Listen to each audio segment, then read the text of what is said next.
Good morning. I'm going to read today from a book by my friend Jamie Harrison called The Widow Nash.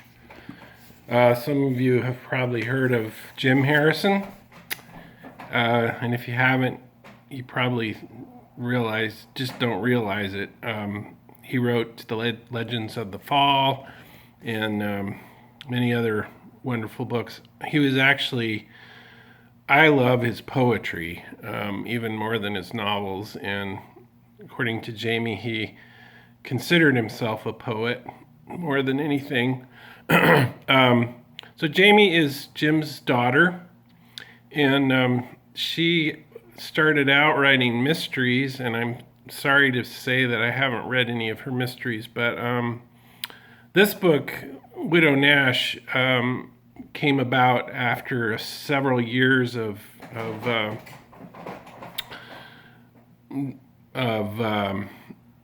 not being able to get anything published. Her mysteries, she wasn't able to keep publishing those, and she decided to start working on this novel. And it's just a beautiful book. It's about this woman who adopts a fake persona to escape from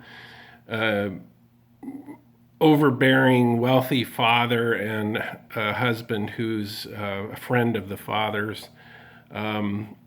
She jumps on a train and moves to Livingston, Montana, coincidentally, where Jamie lives.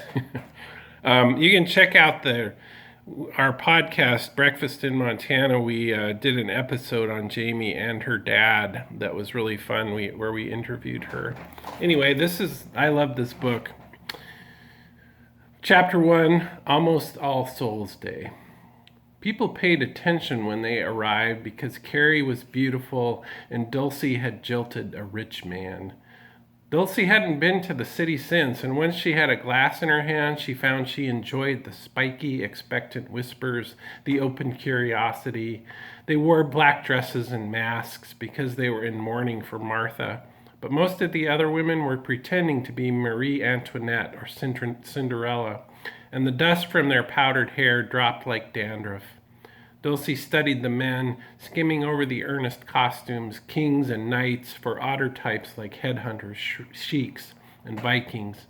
But as she often did, she found she liked the idea of people more than the reality. I love that line. An insurance man at her elbow put aside his bullfighter's cape and cap and began talking about oysters, their different shapes, their increasing rarity, and for a little while his obsession, his sliver of strangeness, was interesting. But he didn't bear long study. He dissolved like a bad mint. "I met your father once at my club," he said. "A genius, but such a character. A little all over the place. I gather you are always in the process of traveling." The insurance man came from a good family with bundles of money, but his eyes were evasive, and she could see him work through his memory, trying to suss out stories of the lost engagement. As he thought, he pursed his lips and moved them in and out. All around them, Carrie's friends were playing divination games, courtship games. People were supposed to drip candle wax in finger bowls, blow out lines of candles and count the years they'd stayed unwed, throw peels over a shoulder and guess what letter they formed, and bob for apples. There was no one in this room Dulcie felt like bobbing for, and probably no one who wanted to bob for her, but she allowed herself to be herded toward a dangling, tarnished hand mirror to look behind her reflection for the man she would marry.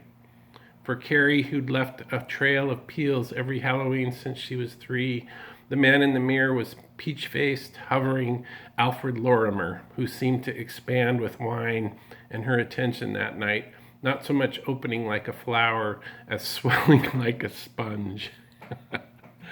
I love that. So this gives you an idea of the life that this woman decides she needs to escape. The Widow Nash, Jamie Harrison.